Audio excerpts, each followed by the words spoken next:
parler, Kevin a une révélation qui vient du ciel, de parler de l'île de Patmos. Donc il ne m'a pas fait un cadeau forcément. Et puis j'ai demandé à Dieu de parler à mon cœur, de chercher une direction.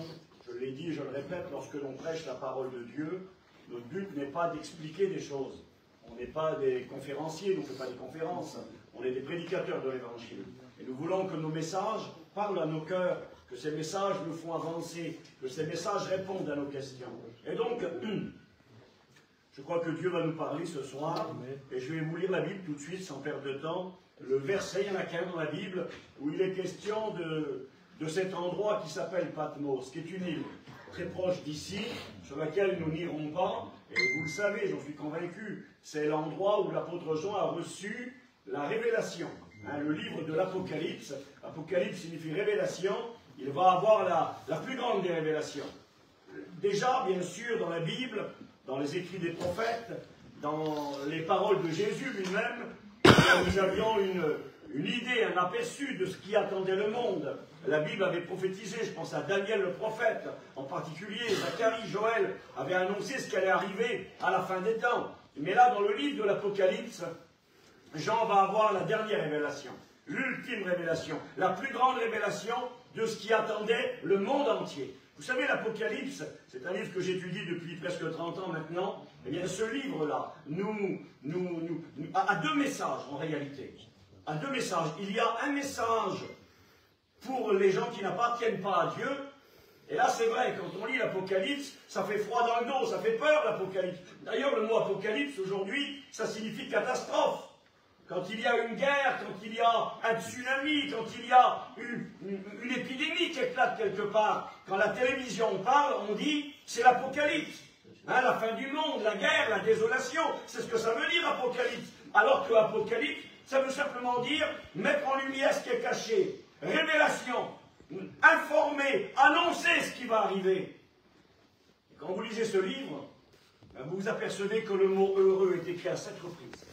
7 fois, il est question du bonheur dans l'Apocalypse. Pourquoi? Ça commence comme ça. Heureux celui qui lit. Heureux ceux qui entendent et qui gardent les paroles de ce livre. Et dans ce livre, il y a un message d'espoir. Il y a l'avenir des chrétiens. Il y a le ciel. Il y a le paradis. Il y a l'enlèvement de l'Église. Il y a les noces de l'agneau. Il y a le millénium, le règne du Christ sur la terre. Il y a la nouvelle terre et les nouveaux cieux que Dieu va créer. Il y a la nouvelle Jérusalem. Il y a toute l'espérance des chrétiens, où nous vivrons pour toujours avec Dieu, Dieu le Père, Jésus le Fils, le Saint-Esprit, les anges, les sauvés de tous les temps, dans la gloire, dans le bonheur, dans la félicité. Et l'Apocalypse est un livre d'encouragement. Il est un livre qui va nous motiver à rester fidèles, à mettre tout notre cœur, à vivre pour le Seigneur, pour être prêts quand Jésus reviendra. Amen. Et ce livre nous annonce aussi la misère qui va s'abattre sur le monde pour ceux qui resteront. Et c'est donc dans cette île de Patmos que Jean aura cette révélation. Alors on va lire la Bible. On va lire ensemble dans le livre de l'Apocalypse, évidemment, chapitre 1er, verset 9. L'apôtre dira, moi, Jean, se présente, votre frère, qui est part avec vous à la tribulation. La question est souvent posée, est-ce qu'on connaîtra la grande tribulation? Jimmy, le président, disait, les tribulations, c'est ce que le diable fait à l'Église. C'est les attaques du diable contre nous, pour nous faire du mal, nous faire souffrir. Et Jésus ne nous a pas trompés. C'est écrit dans Jean 18, verset 33. Et Jésus a dit, vous aurez des tribulations dans le monde. Mais prenez courage, j'ai vaincu le monde. Des tribulations, nous en avons. Nous, les chrétiens, nous ne prêchons pas l'évangile de prospérité. On ne dit pas à ceux qui se convertissent, devenez chrétiens, tout ira bien. Devenez chrétiens, plus de maladies, plus de souffrances, plus de problèmes financiers. C'est pas vrai. Un chrétien, ça pleure, un chrétien, ça a des problèmes, un chrétien, ça a des tribulations. La grande tribulation, c'est autre chose. La grande tribulation, c'est Dieu qui punit le monde. Ce n'est pas le diable qui attaque l'Église, c'est Dieu qui punit le monde. Et c'est ce qui va arriver bientôt pour ceux qui resteront. Mais j'avance. Moi, Jean, votre frère, qui est part avec vous à la tribulation et au royaume et à la persévérance en Jésus, j'étais dans l'île appelée Patmos à cause de la parole de Dieu témoignage de Jésus. Quand on dit à cause, c'est qu'il y a un problème. On dit c'est à cause de lui, c'est à cause d'elle. Et là, quelque part, il est en train de dire, l'apôtre, j'étais dans l'île qu'on appelle Patmos, à cause de la parole de Dieu, c'est-à-dire parce que je prêchais la vérité, parce que je prêchais l'évangile, parce que je prêchais la parole de Dieu, parce que je parlais de Jésus. À cause de la parole de Dieu, Jésus est la parole de Dieu, et à cause du témoignage de Jésus. Et là, il va dire, quand j'étais dans cette île de Patmos, je fus ravi en esprit au jour du Seigneur. Le jour du Seigneur, alors, il y a deux explications pour ce verset. Certains pensent que l'apôtre Jean aurait reçu la révélation de l'Apocalypse un dimanche. Parce que le jour du dimanche, c'est l'appellation qui a été donnée par rapport à la résurrection du Christ, qui est ressuscité donc le dimanche. Certains pensent que c'est un dimanche, mais c'est peu probable. Je crois que la meilleure explication, il fut ravi, c'est-à-dire il fut enlevé et il vit le jour du Seigneur. Ce que la Bible appelle le jour du Seigneur, dans l'Ancien Testament, ça s'appelle le jour de l'Éternel. On l'appelle aussi le jour de la colère, le jour du jugement, le jour de la vengeance. Une manière de dire, Dieu m'a montré ce qui allait arriver après le temps de l'Église.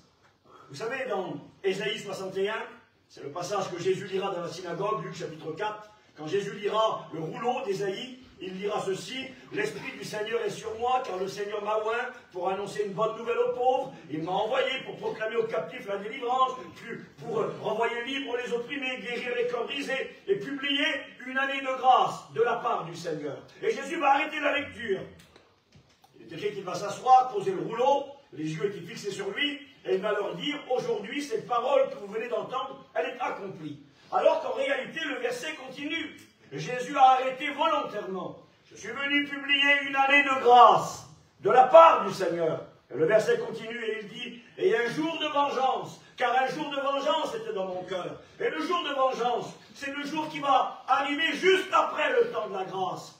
Après l'année de la grâce, qui est le temps de l'Église, commencera le jour de la vengeance, qui est une période très courte. La grâce, elle dure 2000 ans. C'est une année. Le temps de la colère, elle dure un temps très court, c'est une journée. Le jour de la vengeance, merci. Donc, je vais être honnête avec vous. J'ai été embarrassé, je me suis dit, qu'est-ce qu'ils veulent? Qu'est-ce que je fais? Est-ce que je leur parle de l'Apocalypse? J'ai préparé des notes, ici, là, elles sont là. Et j'ai préparé un résumé de toute l'Apocalypse. Parce qu'en réalité, c'est ce que Jean va avoir comme révélation sur cette île.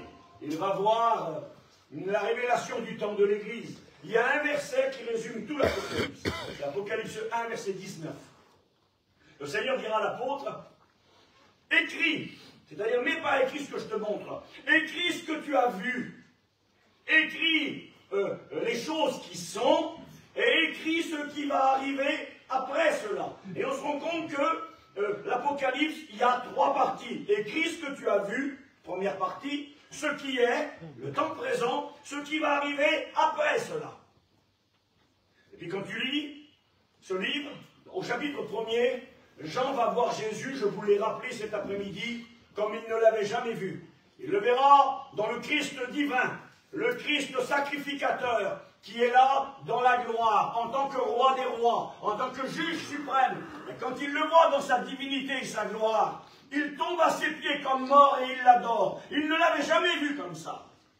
Et Christ que tu as vu, il va décrire ce qu'il a vu. Le Christ glorifié. Après, il lui dira, écris les choses qui sont. Les choses qui sont, c'est Apocalypse 2 et Apocalypse 3. C'est le temps de l'Église. Quand vous lisez ce livre de l'Apocalypse, c'est assez curieux.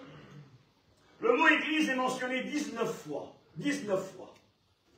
Au chapitre 1er, le mot Église est écrit 3 fois.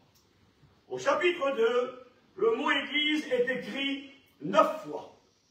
Au chapitre 3, le mot Église est écrit 6 fois. Ça fait en tout 18 fois. 18 fois, vous trouvez le mot Église, chapitre 1, 2 et 3. À partir du chapitre 4, cherchez le mot Église, vous ne le trouvez pas. Chapitre 5, pas d'église. Chapitre 6, pas d'église. Chapitre 7, 8, 9, 10, 11, 12, 18, 20, 21.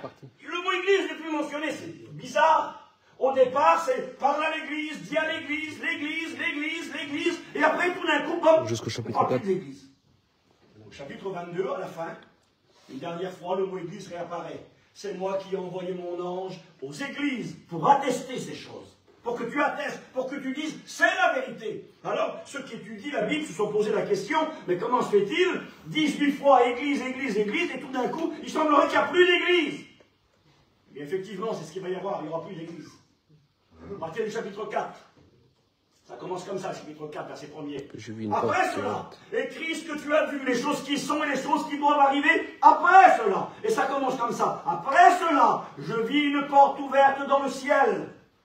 J'entendis une voix comme le son d'une grosse trompette, qui me dit, monte ici. Et là, Jean va être enlevé. Et il va aller dans le ciel. La porte est ouverte dans le ciel. Et quand il arrive dans le ciel, que voit-il? Il voit Dieu dans sa gloire. Une vision de Dieu, on ne peut pas voir Dieu vivre. Une vision de Dieu, assis sur un trône, avec l'arc-en-ciel, l'alliance au-dessus de sa tête. Il voit des anges, des séraphins, les 4 êtres vivants qui proclament la sainteté de Dieu. Et il verra l'agneau, le lion de la tribu de Juda, assis sur un trône, Apocalypse 5. Et il verra 24 anciens. Alors je ne veux pas faire de la théologie et être compliqué avec vous.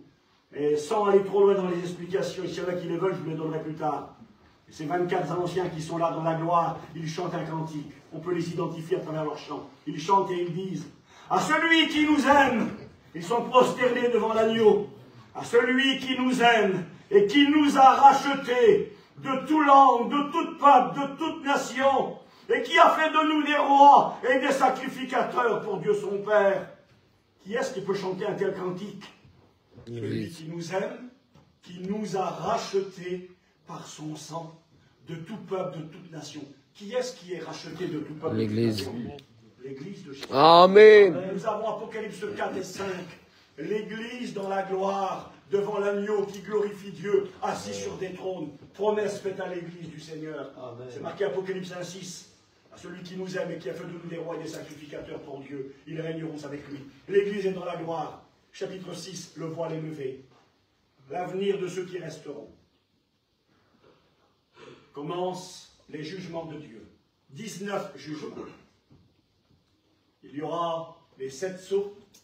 Le 7e sceau étant 7 trompettes de jugement. Des coups de trompette qui retentissent et qui annoncent des calamités, des trompettes de malheur, qui n'apportent que la mort et la misère sur la terre. Et la 7e trompette étant elle-même les 7 coupes de la colère de Dieu. Ça fait 19 fléaux qui s'abattent sur le monde.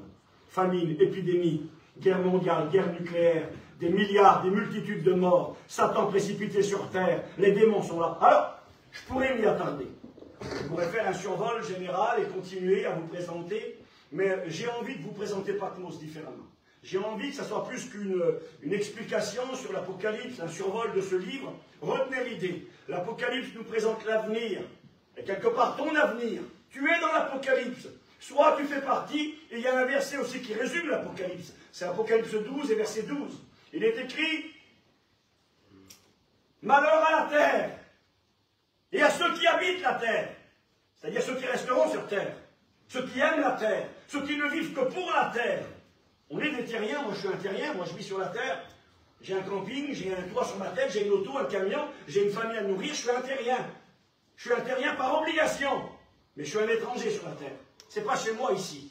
Je suis un peu comme Abraham. Abraham était un pèlerin et un voyageur, dit la Bible.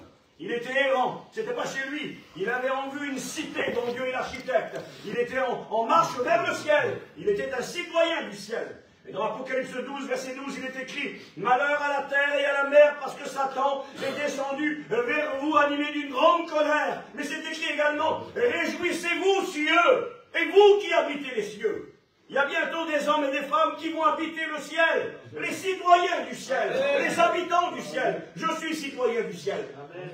Je sais où je vais, je connais ma direction, je sais où est ma cité, où est ma demeure. C'est vers là que je marche. Et quand je vois l'Apocalypse, je vois du heureux, heureux, heureux du bonheur. Mais s'il est écrit 7 fois heureux dans l'Apocalypse, il y a 7 versets où il est écrit malheur, malheur, malheur. Donc l'Apocalypse est un appel à choisir, et c'est la révélation que l'apôtre recevra, la révélation ultime du sort de l'humanité,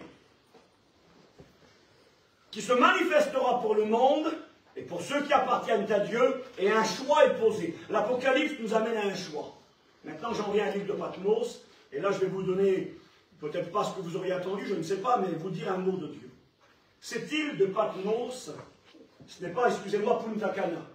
Ce n'est pas une île qu'on va pour se divertir, se délasser, se promener.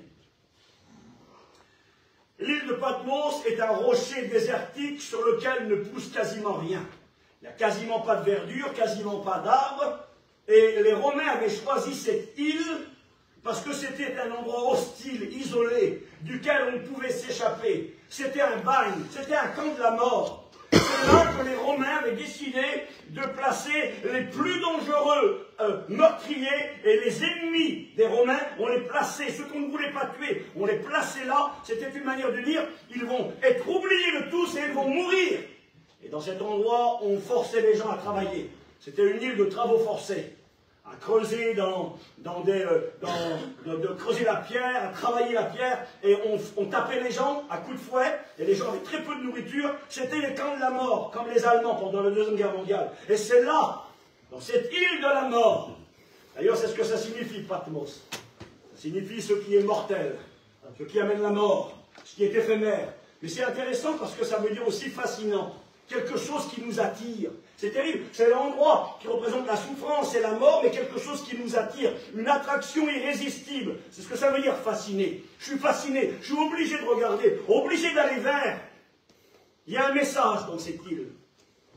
L'île de la mort, l'île de la souffrance, 40 km², 15 km de long, peut-être 3-4 km, 10 km à certains endroits, une petite île, où il n'y a que la mort, le désespoir, où les dirigeants romains avaient décidé de mettre les plus dangereux ennemis de l'Empire. Et c'est là que le vieux apôtre, âgé en l'an 95, on pense qu'il a à peu près 80 ans, 83 ans, il était le dernier survivant des apôtres. Il était considéré comme un ennemi redoutable, ce vieil homme, serviteur de Dieu. Vous savez ce que j'ai pensé? Je me suis dit que sur cette île, quand Jean ira sur cette île, il viendra en tant que serviteur de Dieu, et quelque part Dieu pensait aux habitants de l'île de Patmos, c'est-à-dire à tous ces prisonniers, à tous ces assassins, qui allaient être eux aussi au bénéfice de la grâce de Dieu. Dieu va amener le vieux serviteur annoncer l'évangile à ces hommes sans foi ni loi, à ces meurtriers, ennemis de l'Empire romain. Et Jean, âgé de 83 ans, sera exilé. On est en l'année 95. 95 par rapport à la naissance du Seigneur, l'an 95. Celui qui amènera, cet après-midi, nous l'avons vu pour ceux qui ont fait attention à Éphèse, on a vu une statue d'un homme qui s'appelait Domitien, qui était un empereur, qui a régné quelques années sur Rome. C'était un homme cruel et très méchant. Et cet homme-là détestait les chrétiens, et c'est lui qui fera emprisonner l'apôtre Jean sur l'île de Patmos. Alors on a posé la question, certains ont dit qu'il est mort là-bas. Non, Jean n'est pas mort là-bas.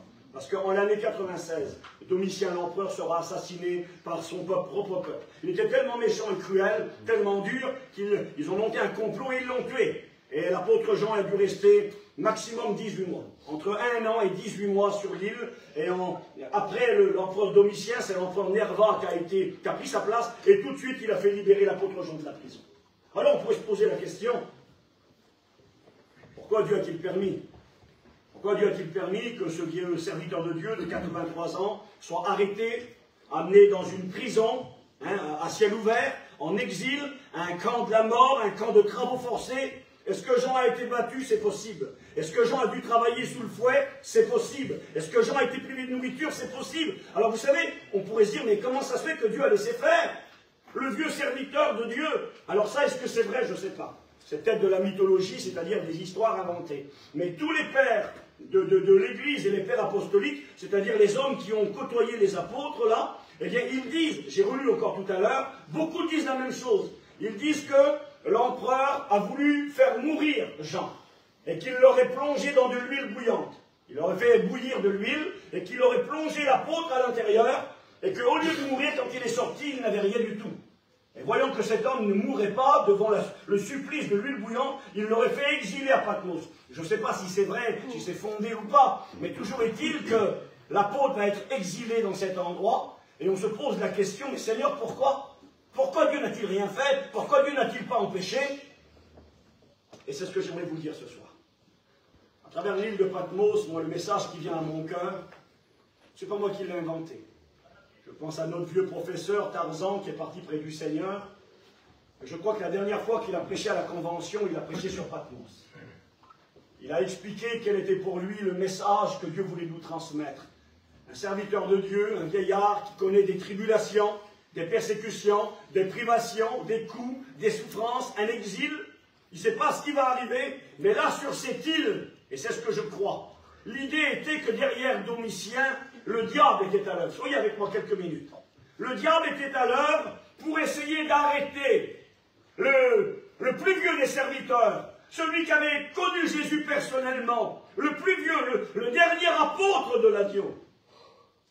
Satan va vouloir l'arrêter, le faire emprisonner, l'amener dans un endroit où il sera oublié de tous, et où il finira sa vie dans l'oubli. Et contre toute attente, c'est dans cet endroit-là, où Jean, quelque part, n'a plus les soucis des églises qu'il avait à gérer, ces églises que nous allons visiter, les 7 églises de l'Apocalypse. Il n'a plus ce souci de les gérer. Il est là-bas exilé, et dans ce temps qui est le sien, dans ce temps de souffrance, dans ce temps de mise à l'écart, où Satan l'a placé pour l'arrêter, dans ce temps-là, écoutez-moi bien, il va recevoir la plus grande des révélations par Dieu. Il va avoir le temps d'être au bénéfice de la communion de Dieu, d'écouter Dieu lui parler, de recevoir ces réalités qui allaient arriver. Et il va prendre le temps de mettre tout cela par écrit. Écris ce que tu as vu. Il va écrire, et quand le temps de la révélation était fini, Jean sera libéré et il sortira de la prison. Vous savez quel est le message pour vous et moi? Regardez ce qui est écrit. Je vous lis la Bible. C'est écrit dans le livre des Psaumes, au chapitre 7, verset 15. Écoutez bien. Voici le méchant, c'est-à-dire celui qui te veut du mal. Le plus grand des méchants, c'est le diable, l'ennemi de ton âme. Voici le méchant prépare le mal. Il conçoit l'iniquité et il enfante le néant. Il ouvre une fosse, le méchant. C'est-à-dire il fait un grand trou pour que tu tombes dedans, pour que tu te blesses, pour que tu te fasses mal, pour que tu meurs. Il ouvre une fosse, dit la Bible. Il la creuse et il tombe dans la fosse qu'il a faite. Son iniquité retombe sur sa tête et sa violence redescend sur son front. Je louerai l'Éternel à cause de sa justice. Je chanterai le nom du Très-Haut, dira David. David, il dit, il comprend ce qui lui était arrivé, il comprend ce qu'il avait vécu dans sa vie. Et il voyait le méchant, l'ennemi, qui avait préparé des plans contre lui. Vous savez, si Dieu a des plans pour vous, vous connaissez bien Jérémie 29, verset 11, je connais les projets que j'ai formés sur toi, dit l'Éternel, projets de paix et non de malheur, pour te donner un avenir et de l'espérance. Eh bien, si le diable pourrait parler, il te dirait, je connais les plans que j'ai formés sur toi. Pas plan de bonheur, mais plan de malheur, afin de te donner aucun avenir et aucune espérance. Satan a des plans, il travaille, et il essaiera de nous arrêter, il essaiera de nous attaquer. Et parfois, ces plans viendront nous toucher. À Patmos, je suis convaincu dans mon cœur que celui qui a ramené l'apôtre dans cet endroit de la mort, cet endroit d'exil, de souffrance, de larmes, où des gens meurent les uns après les autres, dans les privations, dans les ténèbres les plus épaisses, c'est le diable. Écoutez-moi, le diable va amener le vieil apôtre là, et contre toute attente, c'est là que l'apôtre recevra la plus grande des révélations dont nous sommes aujourd'hui encore au bénéfice et dont nous parlons 2000 ans plus tard. Écoutez bien ce que je vais vous dire. Si je pouvais donner un titre à ce message, Patmos, je l'appellerais Satan, serviteur de Dieu malgré lui. Satan, serviteur de Dieu malgré lui. C'est un ennemi. Il voulait faire mourir le vieux apôtre, le faire oublier, l'exiler. Et au lieu de cela, il ressortira, âgé de 84 ans, il mourra à l'âge de 100 ans environ. Ça veut dire que pendant une quinzaine d'années encore après, il prêchera l'évangile. Il ira dans les églises. Les pères de l'église ont dit, les pères apostoliques, ils ont dit, Jean après il est sorti, plus vigoureux que jamais. Il a travaillé partout, il a continué à fonder, à établir des serviteurs de Dieu, à travailler pendant encore de longues années. Vous savez pourquoi? Parce que notre vie à nous, elle ne dépend pas de l'ennemi de nos âmes, elle dépend du Dieu qui est dans le ciel. C'est lui qui tient nos vies dans ses mains. Et il est écrit, Jésus dira, si vous êtes dans ma main, personne, Amen. même pas le diable, Amen. ne pourra vous ravir. Amen. J'aimerais que vous n'oubliez jamais, écoutez bien ceci. C'est une vérité qui vous séduira toute votre vie. Celui qui est au contrôle de vos vies, ce n'est pas le diable. Ce n'est pas les circonstances, ce n'est pas le hasard. Celui qui tient la vie d'un chrétien dans ses mains, c'est Jésus. C'est lui qui est le patron. C'est lui qui commande. Amen. nous voyons différentes réalités comme celle-ci dans la Bible, où il est précisé ce que le diable essaie de faire aux enfants de Dieu. Vous connaissez l'histoire de Job? L'histoire de Job. Cet homme dont il est dit qu'il était le plus éminent des fils de l'Orient, un homme qui craignait Dieu, qui marchait dans la sainteté, la justice, la vérité. Et puis il est écrit ceci, je ne vais pas tout lire, mais qu'un jour les fils de Dieu vinrent se présenter devant Dieu. Et Satan a eu l'audace de se présenter aussi. Et Dieu a dit, avez-vous vu mon serviteur Job? Il n'y a personne comme lui qui me craigne et qui me serve. Et Satan a pris la parole. Et il a dit à Dieu, oui c'est vrai, mais tu lui donnes tout. C'est vrai, mais il est béni par toi. C'est vrai, mais il manque de rien. Touche à ses biens, touche à ce qu'il a, touche à sa chair, et tu verras. Et là, vous connaissez l'histoire tragique de Job. L'homme le plus patient que la terre a porté. Il va tout perdre. Il perdra ses biens, perdra son bétail, c'est embêtant, hein, perdre son matériel. Aujourd'hui, on dirait son camping, son camion, sa maison, son terrain, son argent. Il perd tous ses biens, du jour au lendemain. Je ne sais pas comment on ferait beaucoup d'entre nous si du jour au lendemain, on n'aurait plus rien, qu'on serait à la rue. Peut-être de la colère et de la révolte. C'est le diable qui est derrière. Il a tout perdu. Il perdra sa santé. Un homme en bonne santé, valide, le voici frappé d'un ulcère, écoutez-moi, d'une maladie. Et cette maladie, elle le touche du sommet de la tête à la plante des pieds. Il a mal partout. Il souffre partout. Aucun soulagement possible. C'est le diable qui est derrière ça. Et puis le pire du pire, c'est écrit, ses 10 enfants mourront. Il a 10 enfants et les 10 enfants s'en vont. Il est au comble du malheur. Et c'est terrible parce que c'est le diable qui est derrière cette affaire-là. Puis à la fin de ce livre, on voit que Job va poser des grandes questions. Job 14, verset 10, Job 14, verset 14. Job 14, verset 10 dit, un arbre a de l'espérance. Quand on le coupe, il repousse. Est-ce que lorsque ses racines s'approchent du courant d'eau, il fait des nouvelles pousses. Il dit, il fait des rejetons. Mais il dira, Job, mais l'homme meurt. Et où est-il? L'homme expire. Et où va-t-il? Pas de réponse. Job 14, verset 14. Si l'homme une fois mort pouvait revivre, j'aurais de l'espérance tout le jour de mes souffrances. Il n'a plus l'espoir. Vous savez pourquoi? Parce que Job a vécu avant Moïse. Il a vécu certainement à l'époque d'Abraham. Il n'a pas la Bible. Il n'a pas les écrits de Moïse, il n'a pas les écrits que nous possédons, et il n'a pas de réponse de ce qui se passe après la mort. L'homme meurt, il pose la question, où est-il? L'homme expire, où va-t-il? Si l'homme une fois mort pouvait revivre, il ne sait pas. Et là, dans son épreuve, dans cette attaque terrible du diable, que Dieu a permise, dans cette attaque terrible du diable, Job va apprendre. Dieu va se révéler à lui comme jamais auparavant.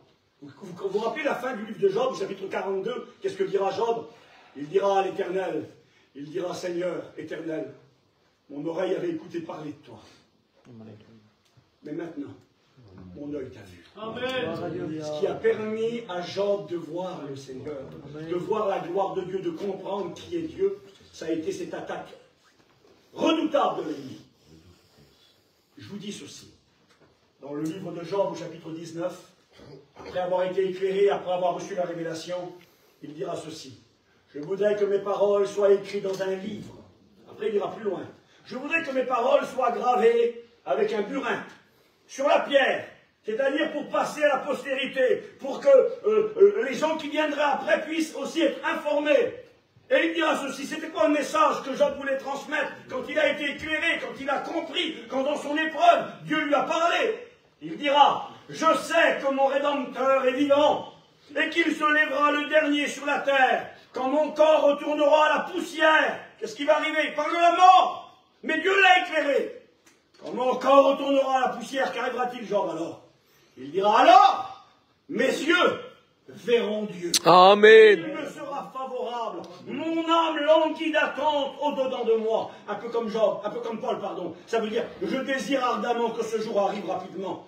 Dans son épreuve, dans cette attaque terrible du diable, Job va comprendre que Dieu serait son Dieu pour l'éternité, qu'après la mort, la vie continuait, et qu'il vivrait pour toujours avec le Seigneur en tant qu'enfant de Dieu. Il a appris cela dans l'attaque terrible de l'ennemi. Dans le Nouveau Testament, nous avons un homme qui par excellence a appris que Satan est un serviteur de Dieu malgré lui. que toutes les fosses que creuse le diable pour nous faire tomber, pour nous tuer, pour nous détruire, si Dieu le laisse faire, si Dieu permet à l'ennemi de creuser cette fosse, écoutez-moi, c'est parce que Dieu a un plan plus grand. C'est parce que Dieu sait qu'à la fin, c'est le diable qui tombera dans la fosse. Et que nous, on sera bénis, élevés et enrichis. L'apôtre Paul, à plusieurs reprises, parlera de l'ennemi de nos âmes. Je ne sais pas par où commencer. Alors on va parler de 1 Thessaloniciens, au chapitre 2, 1 peut-être. 1 Thessaloniciens, chapitre 2, verset 18. Paul va dire ceci. Il écrit une lettre aux chrétiens de Thessalonique, et puis il leur dit, je voulais venir vers vous, je voulais vous prêcher la parole de Dieu, je voulais répondre à vos questions. C'est terrible parce que les Thessaloniciens se posaient des questions aussi, eux, par rapport à ceux qui étaient partis, à ceux qui étaient morts dans le Seigneur. Est-ce qu'on se reverra? Est-ce qu'on retrouvera nos bien-aimés? Qu'est-ce qui va arriver? Ils n'avaient pas de réponse, et ils étaient dans l'ignorance. Parce que Paul dira, 1 Thessaloniciens, chapitre 4, verset 13, nous ne voulons pas, frères, que vous soyez dans l'ignorance au sujet de ceux qui sont morts, afin que vous ne vous affligiez pas comme ceux qui sont sans espérance. Et là, il va enseigner l'enlèvement de l'Église à un signal donné à la voix d'un archange. Il va enseigner ces choses aux Thessaloniciens. Mais écoutez-moi bien. Paul, en réalité, voulait répondre aux questions des frères et sœurs de l'Église de Thessalonique en venant leur faire la réunion. Il voulait venir vers eux, passer quelques jours et les enseigner et leur expliquer ce qui est marqué dans la Bible. Mais Paul va dire ceci. Il va dire, il va dire, nous avons voulu venir, après il va dire, toutefois moi, j'ai voulu venir vers vous pour vous répondre, pour vous enseigner, pour vous éclairer, une fois, et après il va dire, et même 2 fois, j'ai voulu venir, mais il dira ceci, mais Satan m'en a empêché. Et écoutez-moi, Paul identifie le problème. Il comprend pourquoi il n'a pas pu aller à Thessalonique. Je veux y aller, ils ont besoin de moi, ils ont besoin de réponses, ils ont besoin d'être éclairés. J'ai vraiment le désir, je mets tout en œuvre pour aller vers eux. Mais voici qu'il y a des empêchements.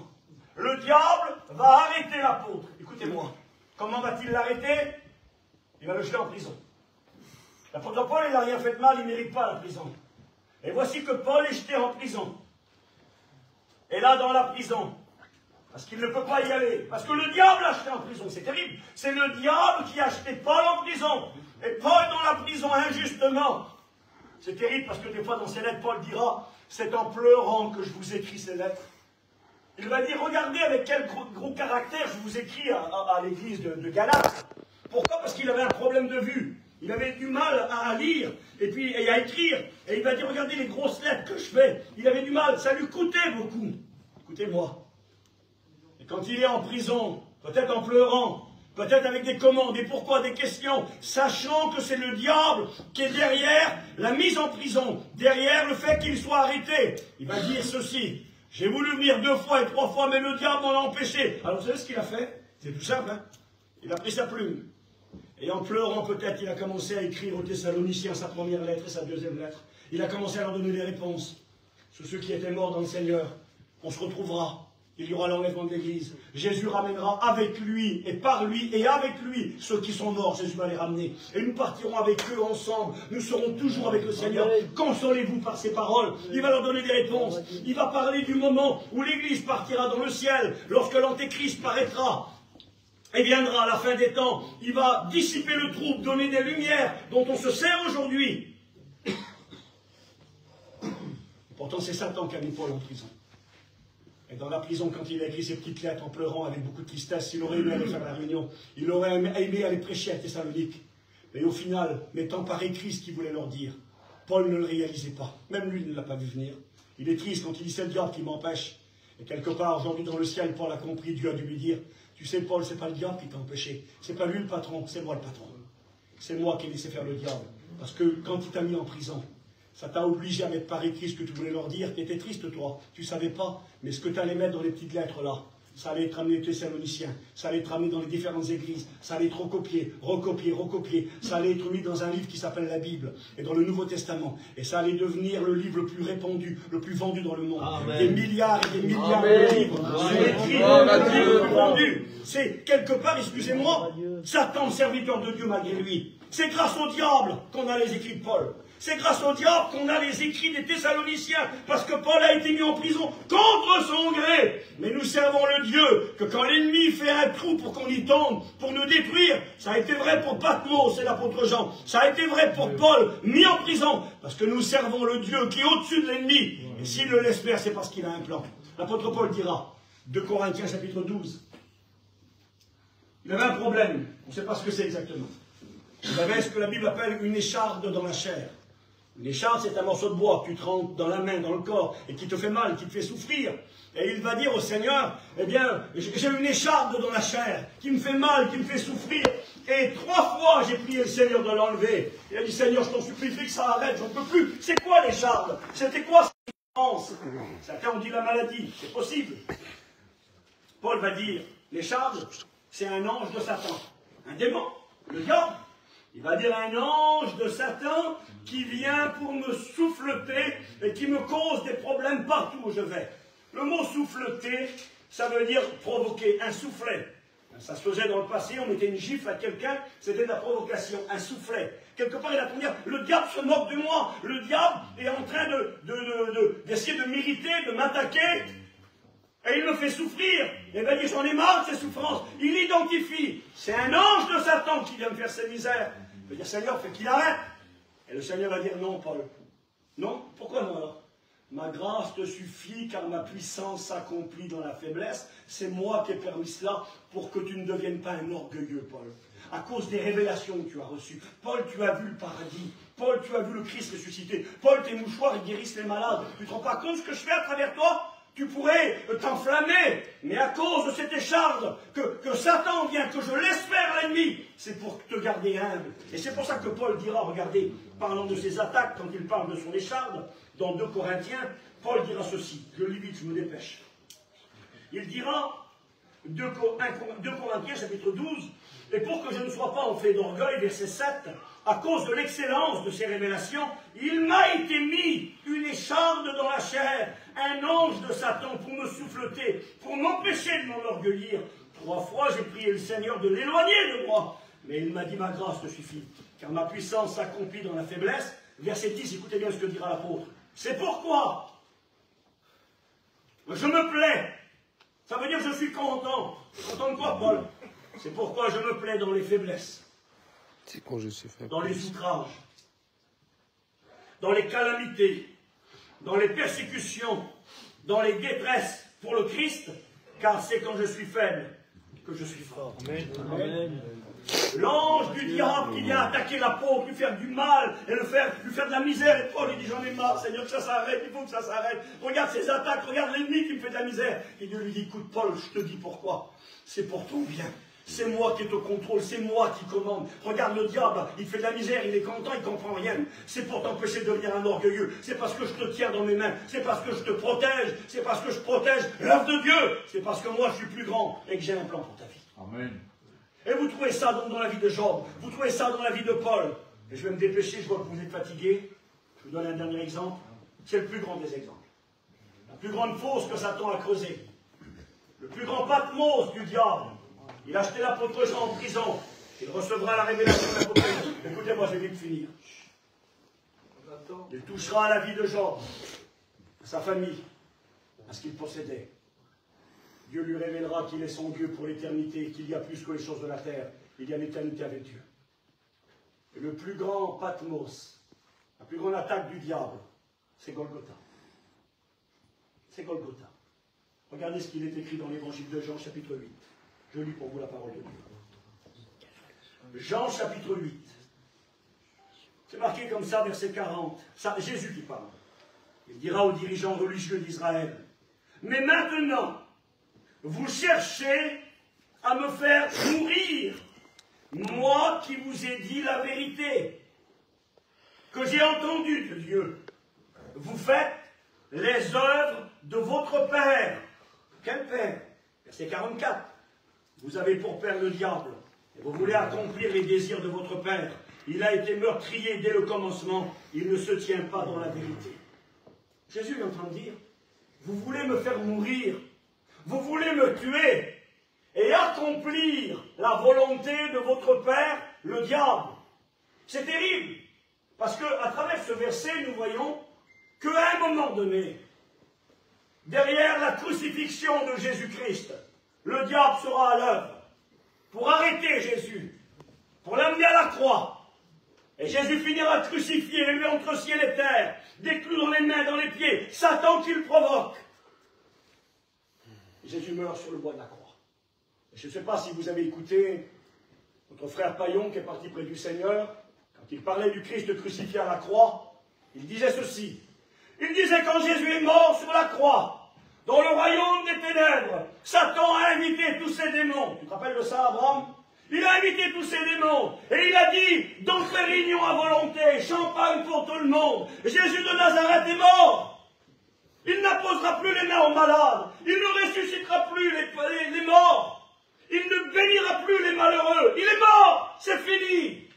Et Paillon disait, 3 jours plus tard, un démon est arrivé. C'était la fête dans le royaume du diable. C'était une image, évidemment.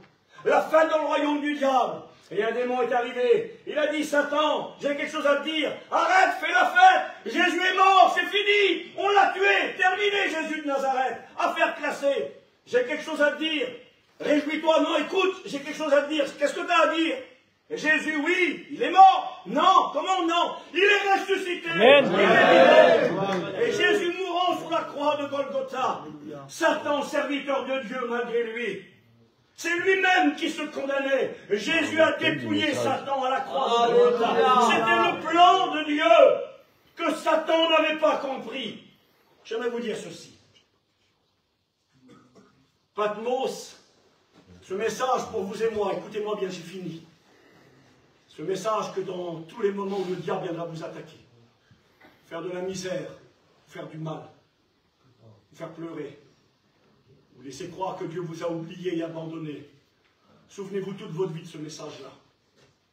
Quand bien même Satan pourrait nous toucher, nous faire de la misère, si Dieu le laisse faire, parce que c'est Dieu qui est au contrôle.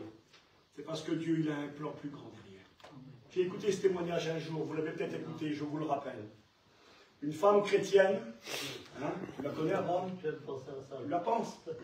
Une femme chrétienne, elle était dans le besoin, elle n'avait pas de nourriture, rien chez elle à manger à la maison.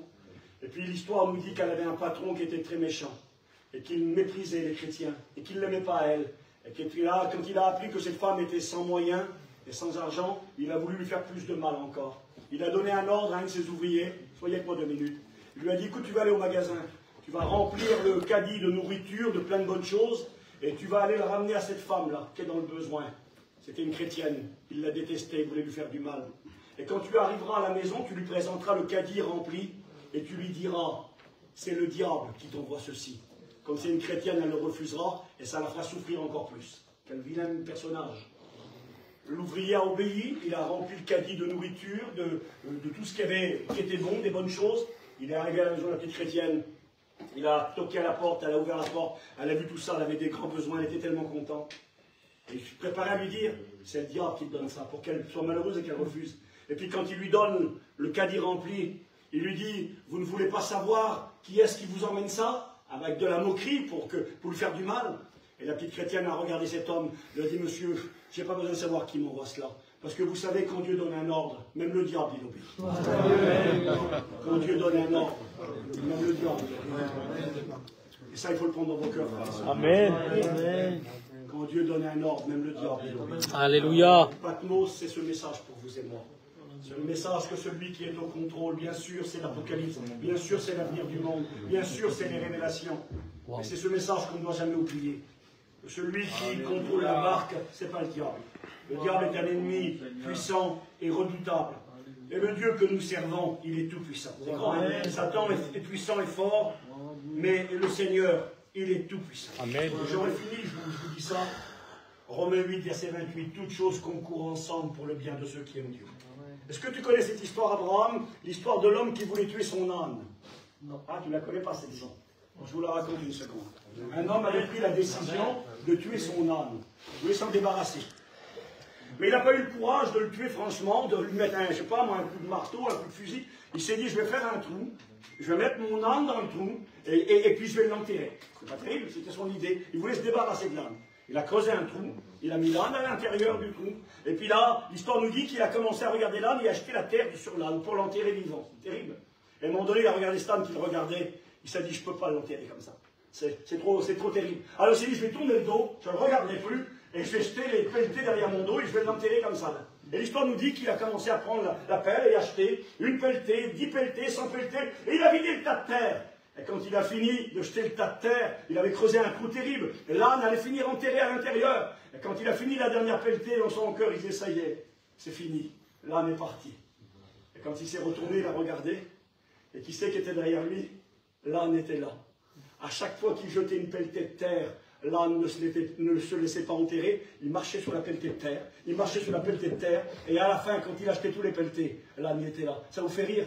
Mais quelque part, quand le diable nous jette des pelletés sur la tête pour nous enterrer, quand il essaye à travers les épreuves, à travers les attaques, à travers tous les combats de nous enterrer, il y a l'option de se laisser enterrer et de mourir.